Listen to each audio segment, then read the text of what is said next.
Let me take a step back and ask you, just how much of this the market has already priced in, given the fact that, the NASDAQ is within a whisker of correction territory, down 10% from December highs, right? And, it looks like the whole Trump trade has pretty much evaporated.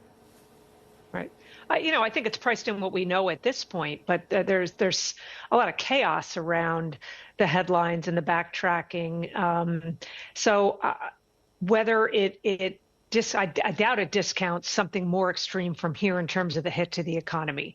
A lot of publicity around Atlanta Fed's GDP now, which is not a forecast, it's a nowcast. It's capturing data that's already come in that feeds into GDP, and that's tracking at negative 2.8%. We've got the reinversion of the yield curve the other day.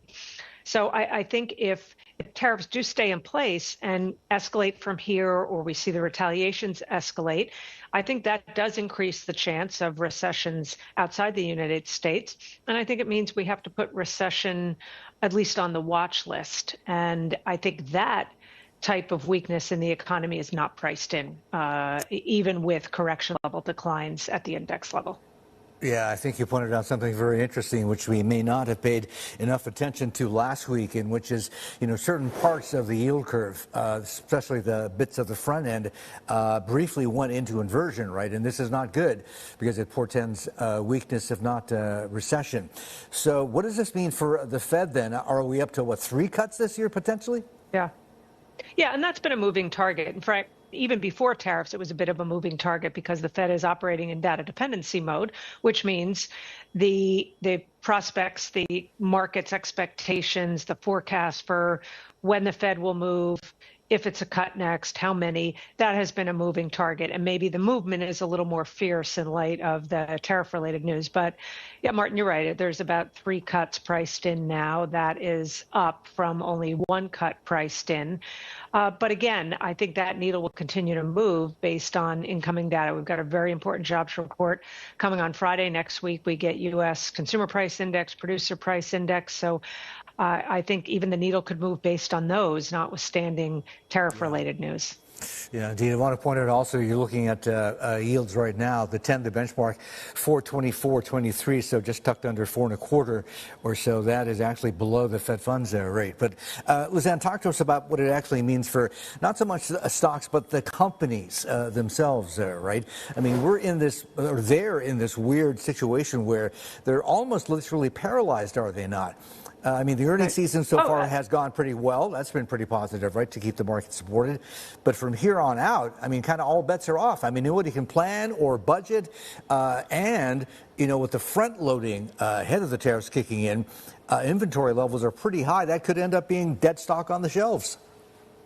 That's right. And, you're right to point out earnings season, but let's just remind viewers that the reporting season, which is just winding down, is for fourth quarter of 2024. What's interesting about that is it turned out to be a strong earnings season. At the start of earnings season, expectations were for growth of 9.5%. This is for the S&P 500. When all is said and done, it's going to be closer to 17%. But what's happened along the way to that better expected fourth quarter, and in turn, a better calendar year 24, is estimates for all 4 quarters of 2025 have been trending lower.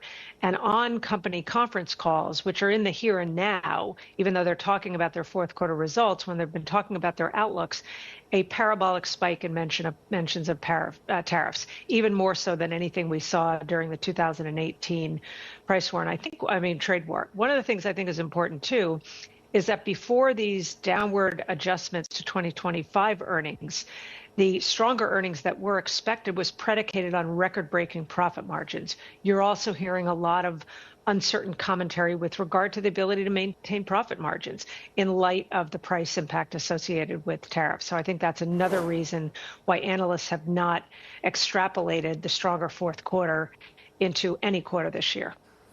Yeah, Lizanne, talking about extrapolation, I'm wondering just how useful history is when you take a look back at Trump's first administration, laid on tariffs as well. We saw what happened to the market; it went down, but briefly.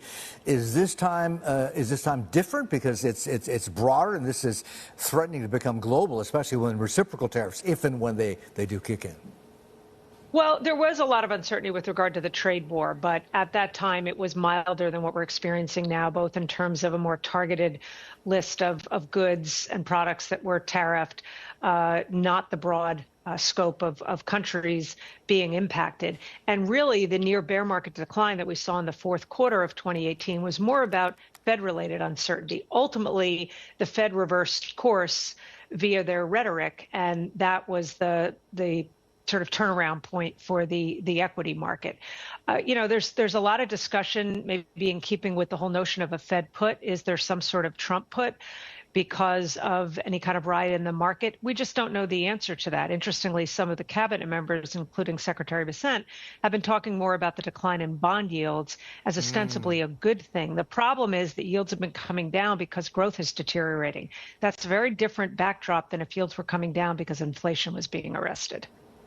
Yeah, the motivation is it matters. Understood.